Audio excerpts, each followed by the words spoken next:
Skinning a pig or boiling a pig? Which one do you choose? So we have actually had a few requests on how we process our pigs from a few people, and we prefer to skin them just because it's easier for us. We don't have a big pot to boil them in and get the hair and everything off. And really, this is just to go over the process of how we go about doing it. And honestly, it's no different than handling a deer or any other animal for that matter. But skinning proves to be the easiest, in my opinion.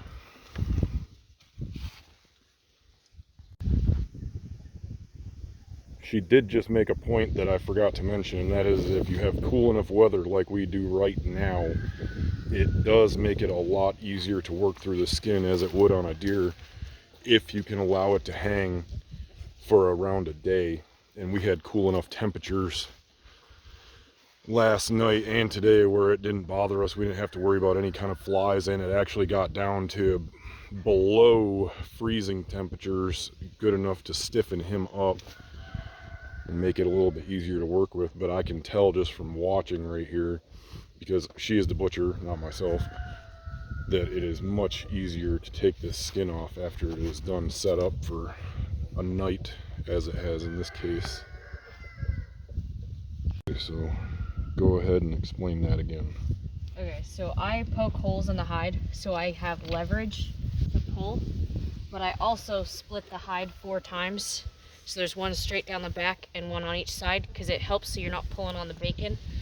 And it creates this where it's a lot easier to just kind of cut around, because it pulls it in different directions and angles, and I can literally make a long, smooth cut all the way around because the hide is just pulling itself down. And you also said that having a sharp knife and being able to sharpen your knife repeatedly through the process, Yes. because their hide is a little bit thicker, a little bit more, I guess, coarse in a way. Yeah, especially because this winter hog, this is so thick and coarse, it dulls your knife so fast. I'm sharpening it every like 4 or 5 cuts. It might be a little longer if I'm not going through the hide, but if I have to cut through the hide, I immediately sharpen the knife. Okay. Alright, go ahead and say what you were saying right there again. I can tell that I need to split the hide here again up, because it's got this arch where it goes down in. So if I split this up to where I'm working, it takes that arch out. And it just rolls off nice and easy. Yep. Little tips and tricks to know along the way. Alright, so the first part that we're going to take off, and I'm going to start it with the knife, is we're going to take this ham off. And my cut is going to be through here, all the way to the back here, to this hip bone. And then we'll take the Sawzall and split them down the back. And then there's a spot right here, this internal hip, that we'll have to use a Sawzall to cut there. So I'll start with the knife, and then we'll pull the Sawzall in and chop him off. It's a big old ham. And just like that, we have a couple of really nice big hams here. And just to kind of put this into perspective about how big they are, you can see my hand by comparison to these hams here. They are kind of large, but they're going to get trimmed down and get the bones and everything removed out of them. But he was on the top side of needing to be harvested anyway. So he was a little bit bigger than the average slaughter hog, but not by much. Go ahead. Okay, so next we're gonna take the rib cage off. So we'll have to split them down straight down the spine on the back side. And then I reached up inside and I counted in between the 4th and 5th rib, and I stuck my knife in there, and I made the cut all the way, well, I'm going all the way up to his spine here, because that's gonna leave your roast up here, Boston butt, and then we'll use the Sawzall to cut through his sternum and through his spine, and then we've got our both rib sections and the bacon's right here. So we'll peel the bacon off, which it looks like he's gonna have some great bacon actually. He's got some good bacon in there.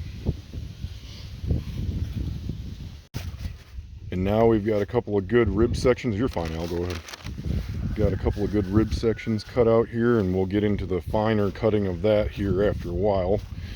But we have that much left right there. What is it? Show me what we got left.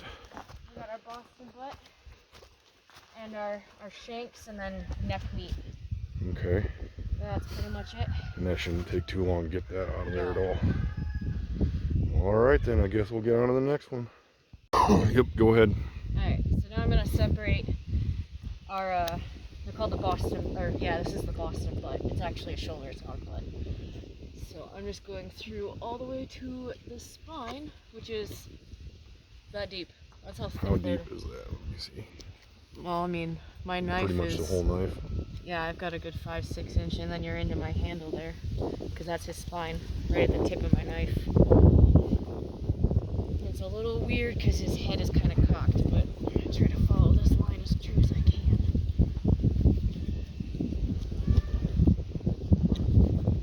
All the way around.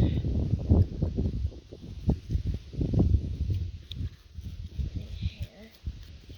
And then all we'll have to do is split the spine, and then there's a little bit of sternum that we didn't split right here. And that whole chunk will fall right off? Yep, and this whole front quarter is what they call this, will come off. Okay, I guess we'll do that then, huh? And now we have our front quarters off and sitting here, and the pig is officially all broke down as far as the initial breakdown. And we'll get into our more fine cuts. And this is what we have left. A couple of children and a pig head. Try and